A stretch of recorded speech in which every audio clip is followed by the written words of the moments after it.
नमस्कार दोस्तों, कैसे हैं आप सब। उम्मीद है कि आप सब बहुत अच्छे होंगे। तो आज हम बात करने वाले हैं मध्य प्रदेश विश्वविद्यालय अधिनियम के बारे में। हमने जितने भी इम्पोर्टेंट फैक्ट थे जो मोटा मोटी हमने बात कर ली थी, जैसा कि कब स्वीकृत हुआ, किस तिथि को स्वीकृत हुआ, राज्यपाल के द्वारा इसे कब लाया गया, इस अधिनियम को कब पारित किया गया हमारे राज्य के अंदर, कितनी इसमें धाराएं हैं, कितने सेक्शंस हैं, कितने चैप्टर्स हैं, इनकी बात कर ली थी। इस अधिनियम में 12 चैप्टर्स हैं, 12 अध्याय हैं और 69 धाराएं हैं। तो इन सब के बारे में हमें डिटेल में पढ़ना है, मतलब जो इम्पोर्टेंट धाराएं हैं उनके बारे में हम इस वीडियो में चर्चा करेंगे और लगातार वीडियो आएंगे। मतलब इससे संबंधित जो लेक्चर्स होंगे वो कई पार्ट्स में आएंगे, क्योंकि ये जो अधिनियम है बहुत बड़ा है।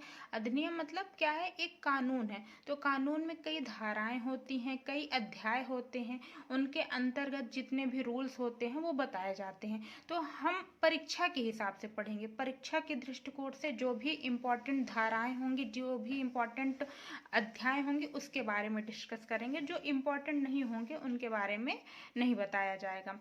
तो सबसे पहले हम बात करेंगे अध्याय पहले की, चैप्टर फर्स्ट की, जो कि प्रारंभिक होता है किसी भी अधिनियम को और बहुत ही इम्पोर्टेंट होता है। तो अध्याय पहला प्रारंभिक टाइटल है इसका, क्या नाम है, प्रारंभिक। और इसमें धाराएं कितनी हैं, हर धाराओं में, हर चैप्टर्स में, हर अध्याय में कई धाराएं होती हैं। किसी में 5 होती हैं, किसी में 10 होती हैं, है ना। तो जैसे कि आप लोगों ने, यदि आप कंपटीशन की तैयारी कर रहे होंगे तो संविधान आप पढ़ रहे होंगे, तो उसमें भी कई अनुच्छेद हैं, धाराएं हैं, है ना। तो मतलब कि सेम उसी तरह है, ये एक कानून है, उसी की तरह है और उसी के फॉर्मेट में है। आप यदि समझेंगे इसे तो ईजिली आपको समझ में आ जाएगा। तो पहले अध्याय की हम बात करते हैं। पहला अध्याय क्या है, प्रारंभिक है। और इसमें कितनी धाराएं हैं, 4 धाराएं हैं। 1 से लेके 4 धाराएं अध्याय पहले में है। और अध्याय पहले की धारा पहले में क्या बताया गया है, पहली धारा क्या कहती है, संक्षिप्त नाम, विस्तार, प्रारंभ। मतलब ये जो अधिनियम है उसका नाम क्या होगा, उसका विस्तार कहाँ कहाँ होगा और कब प्रारंभ किया गया है। तो नाम क्या है आप लोग तो जानते हैं, पिछले वीडियो में बताया गया था, मध्य प्रदेश विश्वविद्यालय अधिनियम 1973। और विस्तार कहाँ होगा, ये संपूर्ण मध्य प्रदेश में लागू किया गया है ना। तो संपूर्ण मध्य प्रदेश में ये लागू होगा। और प्रारंभ किस तिथि को हुआ था, तो ये कब हुआ था, 23 अप्रैल 1973 को। 23 अप्रैल 1973 को ये प्रारंभ किया गया था। तो इसका हो गया संक्षिप्त नाम, विस्तार, प्रारंभ। अब दूसरी धारा क्या कह रही है, दूसरी धारा में बोला गया है निरसन एवं यथास्थिति। मतलब कौन कौन सी धाराएं, कौन कौन से अधिनियम हैं जो निरसित होंगे इस अधिनियम के आने के बाद। जैसे कि 1973 के पहले भी यूनिवर्सिटीज होती थी, यूनिवर्सिटीज का संचालन, विश्वविद्यालय का संचालन किया जाता था, है ना। तो मध्य प्रदेश में 1973 अधिनियम आने के पहले 8 यूनिवर्सिटी थी और 8 अधिनियम के अनुसार यूनिवर्सिटी चलाई जाती थी। तो वो जो अधिनियम है, पुराने जो अधिनियम है वो हटा दिए जाएंगे। सभी विश्वविद्यालय के अलग अलग अधिनियम थे, उन्हें हटा दिए जाएंगे, है ना। उनके स्थान पर क्या आ जाएगा, मध्य प्रदेश विश्वविद्यालय अधिनियम 1973, है ना। तो ये हुई निरसन की बात। यथास्थित, कुछ जैसे कि यूनिवर्सिटी है वो यथास्थित बने रहेंगे, विश्वविद्यालय नहीं हटाए जाएंगे, विश्वविद्यालय बने रहेंगे। जो उनके अधिनियम है, जिनके हिसाब से, जिनके अनुसार वो चलाए जाते हैं, जिस अधिनियम के नियम के अनुसार चलाए जाते थे, जिस कानून से चलाए जाते थे, वो कानून हटा दिए जाएंगे। तो ये वो पद भी यथास्थिति बना रहेगा। तो आगे हम चर्चा करेंगे, अभी थोड़ी सी इसको आउटलाइन, मतलब किसका ऊपर ऊपर भाग पढ़ लेते हैं कि क्या कौन कौन सी धाराएं हैं, क्या क्या बताया गया है किन किन धाराओं में।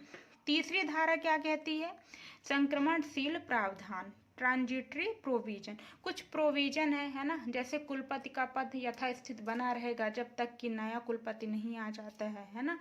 मतलब कि कुछ पद हैं जो यथास्थित बने रहेंगे। कुछ प्रोविजन है ना, कि मतलब कि कई अलग अलग प्रोविजन हैं तो वो बने रहेंगे, कुछ होंगे तो हटा दिए जाएंगे, है ना। यूनिवर्सिटी जो है, जैसे 8 यूनिवर्सिटी पहले थी, है ना, तो उन्हें 1 साल का टाइम दिया जाएगा, है ना, 1 साल का समय दिया जाएगा, अपने एक्ट को ख़त्म करे, अपने जो अधिनियम है उनके अलग अलग अधिनियम थे तो उनको ख़त्म करके एमपी यूनिवर्सिटी एक्ट 1973 1973 के तहत कार्यपालिका का संचालन करे, कार्यपालिका बनाए, है ना। तो ये बात कही गई है ट्रांजिटरी प्रोविजन में। चौथी धारा क्या कह रही है, परिभाषा बता रही है, कई डिफिनीशंस दी गई हैं। जैसे विश्वविद्यालय के अंतर्गत कई आप कह सकते हैं जैसे परिषदें होती हैं, कई पद होते हैं, है ना, जैसे कार्य परिषद हो गई, विद्या परिषद हो गई, सभा हो गई, इन सब से मिलके विश्वविद्यालय का गठन किया जाता है। और कई परिभाषाएं हो, जो कर्मचारी की परिभाषा दी गई है, तो कई परिभाषाएं हैं जिनको हम परिभाषाओं के अंतर्गत परिभाषाओं में पढ़ेंगे। टोटल कितनी परिभाषा है, 25 परिभाषा है। परिभाषा में टोटल 25 परिभाषाएं दी गई हैं, उन्हें हम आगे देखेंगे। अब अध्याय 2 की बात करते हैं।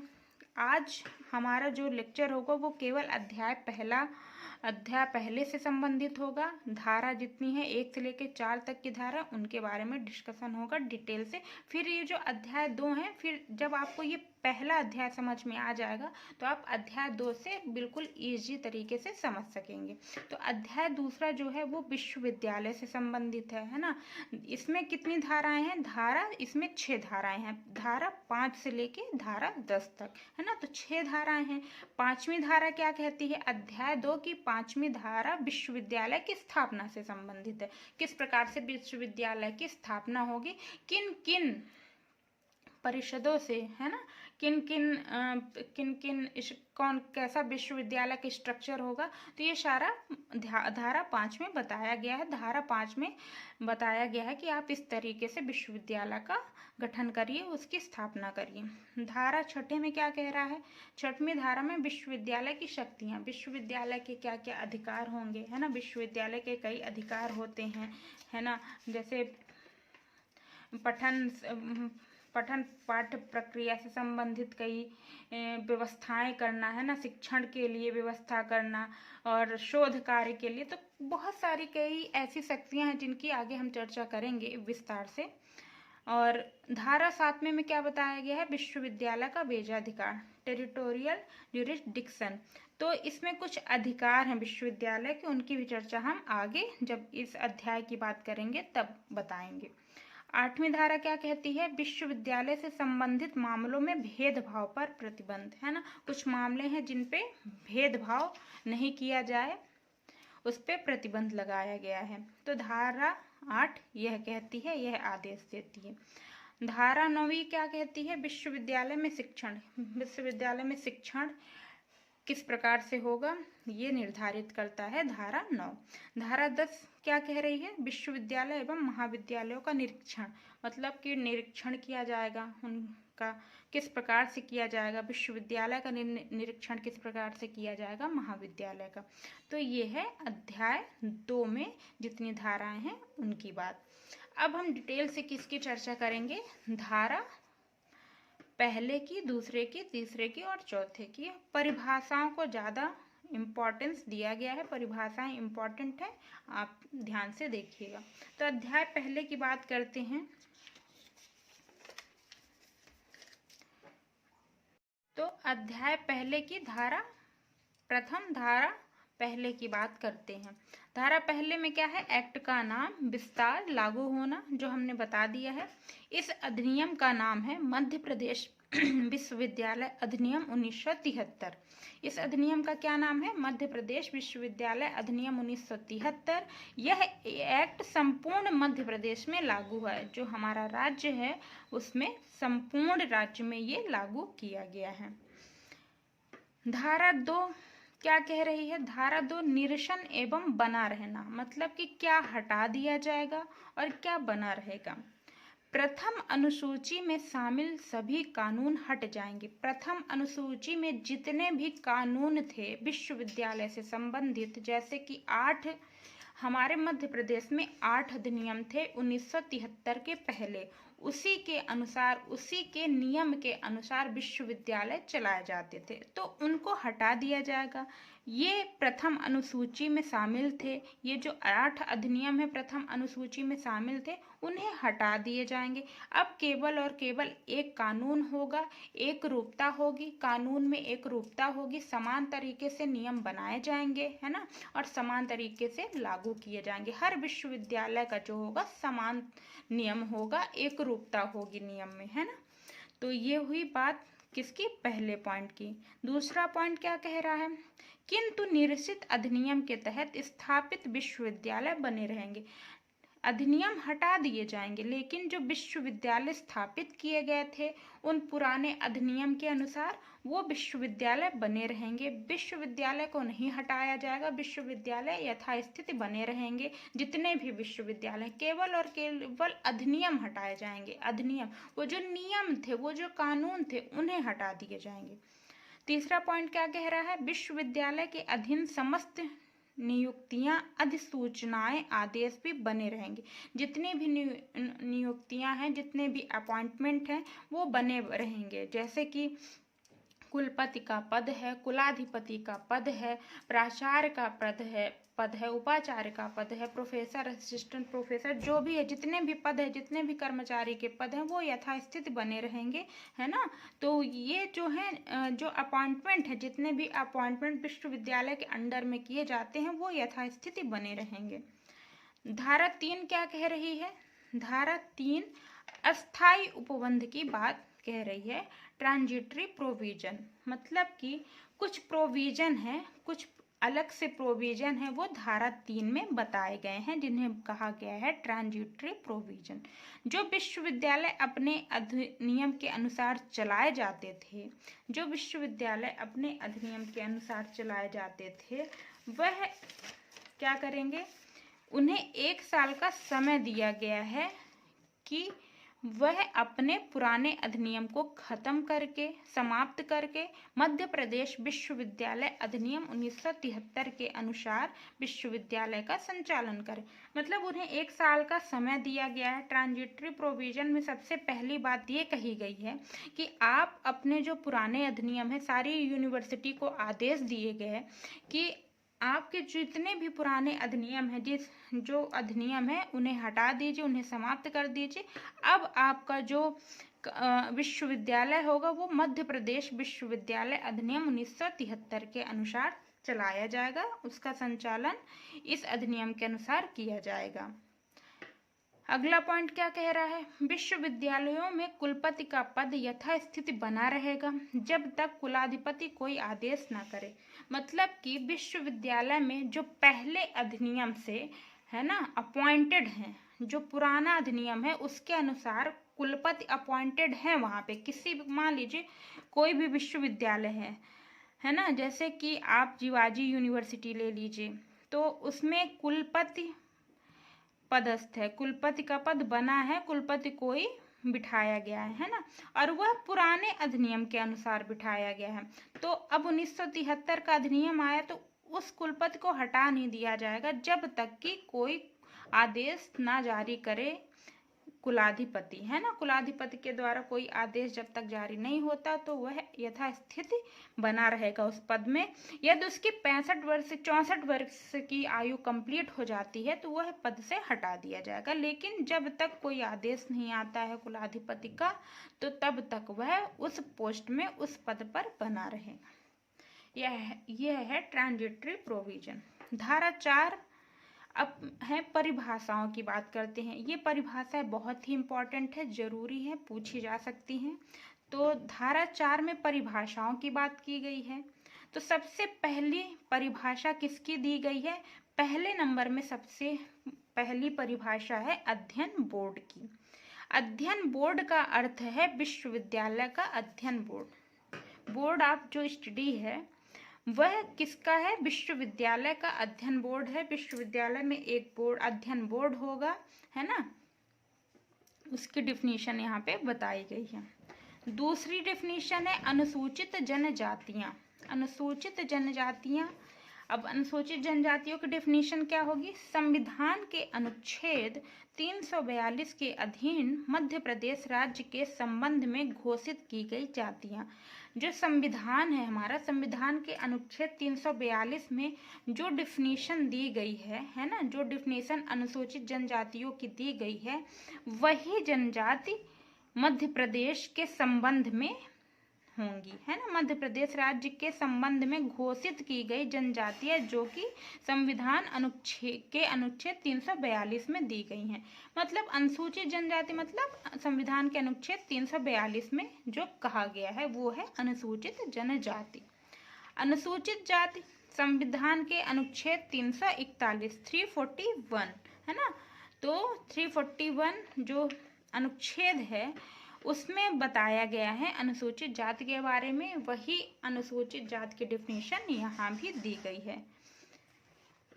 तो ये है, पहले में क्या है, धारा 4 में परिभाषाएं दी गई हैं। पहली डेफिनेशन अध्ययन बोर्ड की है, दूसरी डेफिनेशन है अनुसूचित जनजाति की जो कि 340 सेक्शंस में है, संविधान के अनुच्छेद 342 में है।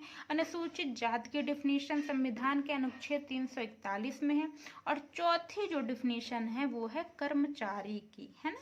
कर्मचारी कौन होंगे? विश्वविद्यालय द्वारा अपॉइंट किया गया व्यक्ति, विश्वविद्यालय के द्वारा ऐसा व्यक्ति जो कि अपॉइंट किया गया हो विश्वविद्यालय के काम के लिए, तो कर्मचारी, है ना।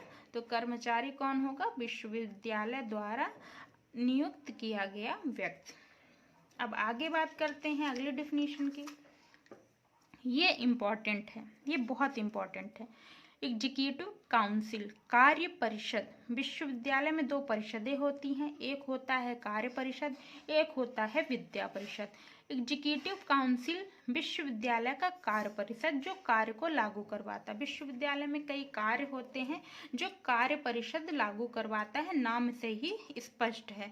तो 5वें नंबर पे किसकी परिभाषा दी गई है? एग्जीक्यूटिव काउंसिल की। विश्वविद्यालय का कार्य परिषद जो कार्य को लागू करवाता है। 6वीं परिभाषा किसकी दी गई है? कुलपति। विश्वविद्यालय का कुलपति वाइस चांसलर, जिसे कहते हैं वाइस चांसलर, विश्वविद्यालय का कुलपति। विश्वविद्यालय का जो सबसे बड़ा अधिकारी आप कह सकते हैं, बड़ा कर्मचारी, वो कुलपति होता है।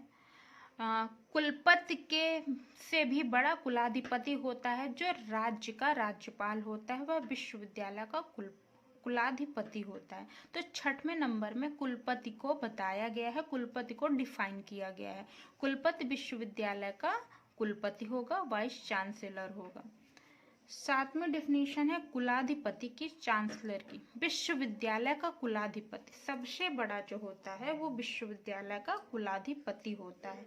सारे जो नियम होते हैं, शर्तें होते हैं, आदेश होते हैं, वो कुलाधिपति के द्वारा बनाए जाते हैं और आदेशित किए जाते हैं। तो विश्वविद्यालय का जो कुलाधिपति है जो कि उस राज्य के राज्यपाल होंगे, जो भी उस राज्य के राज्यपाल होंगे, जैसे कि मध्य प्रदेश है तो मध्य प्रदेश के जो भी राज्यपाल हैं वो कुलाधिपति होंगे। सभी यूनिवर्सिटी के, चाहे कोई भी यूनिवर्सिटी हो, कुलाधिपति केवल और केवल राज्यपाल ही होंगे। 8वीं डेफिनेशन किसकी बताई गई है? छात्र निवास की। ये 6वीं और 7वीं और 5वीं डेफिनेशन इंपॉर्टेंट है। 8वीं डेफिनेशन बताई गई है छात्र निवास की। विश्वविद्यालय या संस्था के विद्यार्थियों के लिए निवास स्थान। विश्वविद्यालय या कोई भी संस्था है, महाविद्यालय, तो विद्यार्थियों के लिए निवास स्थान मतलब जैसे हॉस्टल वगैरह हो गए तो उनकी व्यवस्था करना। ये धारा 4 की डेफिनेशन नंबर 8वीं है, उसमें बताया गया है कि छात्र निवास क्या होगा, कैसे होंगे। तो छात्र निवास क्या होगा? एक छात्र निवास की व्यवस्था की जाएगी विश्वविद्यालय के द्वारा। यदि आप विश्वविद्यालय संचालित कर रहे हैं, विश्वविद्यालय कहीं पे है ना, तो वहाँ पर क्या होगा, छात्रों के लिए निवास स्थान भी होना जरूरी है, वहाँ पे छात्रावास होना जरूरी है। तो छात्रावास को कहा गया है छात्र निवास। 9वीं डेफिनेशन इंपॉर्टेंट नहीं है तो इसे नहीं बताया जाएगा। बात करते हैं 10वीं की। प्राचार्य, प्रिंसिपल को डिफाइन किया गया है। प्रिंसिपल हेड ऑफ कॉलेज, महाविद्यालय का प्रधान। महाविद्यालय मतलब क्या हो गए, कॉलेज होंगे, है ना, कॉलेज होंगे। जो कॉलेज होंगे वहां पे जो प्रिंसिपल होंगे वो क्या होंगे, प्राचार्य जो होंगे वो महाविद्यालय के प्रधान होंगे। हेड ऑफ कॉलेज जो होंगे, जैसे कि शासकीय महाविद्यालय है ना, कोई भी कॉलेज है जो कि उस विश्वविद्यालय से संबद्ध है, तो वहाँ के जो प्राचार्य होंगे वो हेड ऑफ कॉलेज होंगे। महाविद्यालय का जो प्रधान होगा वह प्रिंसिपल होगा। ये इम्पोर्टेंट है ना। तो सभी जो कॉलेज में अध्ययनरत होंगे तो सभी जानते होंगे कि उनके जो कॉलेज में प्रिंसिपल होते हैं वो क्या होते हैं, हेड ऑफ कॉलेज। तो ये किस में बात की गई है, देखिए आप लोग अब पहले तो जानते थे कि ये चीज़ें होती हैं, यूनिवर्सिटी में होते हैं, कुलपति होते हैं, कुलाधिपति होते हैं, लेकिन किस अधिनियम के तहत इन्हें बनाया गया है, इन्हें रखा गया है। तो ये 1973 की अधिनियम, मध्य प्रदेश विश्वविद्यालय अधिनियम 1973 के तहत इन पद को क्या विकसित किया गया है। बात करते हैं 11 नंबर डिफिनेशन की। प्राध्ययन केंद्र, स्कूल ऑफ स्टडी। पहले नंबर में हमने क्या डिफाइन किया था, पहले नंबर में किसकी डिफिनेशन थी, पहले नंबर में थी डिफिनेशन अध्ययन बोर्ड की, बोर्ड ऑफ स्टडी। यहाँ पे प्राध्ययन केंद्र की बात की गई है, ध्यान रखिएगा। पहले नंबर में क्या है, अध्ययन बोर्ड, इसमें 11वें नंबर में क्या है, प्राध्ययन केंद्र, स्कूल ऑफ स्टडी। तो अलग से एक संस्था का निर्माण किया जाएगा जो कि विश्वविद्यालय के द्वारा किया जाएगा, है ना। एक स्कूल बनाया जाएगा, एक इंस्टीट्यूशन बनाया जाएगा विश्वविद्यालय के द्वारा, है ना। जैसे कि अलग से किसी भी कोई प्रोग्राम है, कोई भी स्पोर्ट्स है, कोई भी आप समझ लीजिए कोई भी, जैसे school of study of sports, है ना, स्पोर्ट्स की अलग से एक सेंटर बना दिया गया, स्पोर्ट्स के लिए सेंटर बना दिया गया। और आप गवेषणा के लिए, शोध के लिए एक अलग से सेंटर बना दिया गया, है ना, तो लैब बना दिया गया। तो अलग से एक केंद्र होगा, अलग से एक सेंटर होगा जहाँ पे स्टडी से रिलेटेड, स्टडी से संबंधित वहाँ पे कार्य होंगे, है ना। तो ये है प्राध्ययन केंद्र।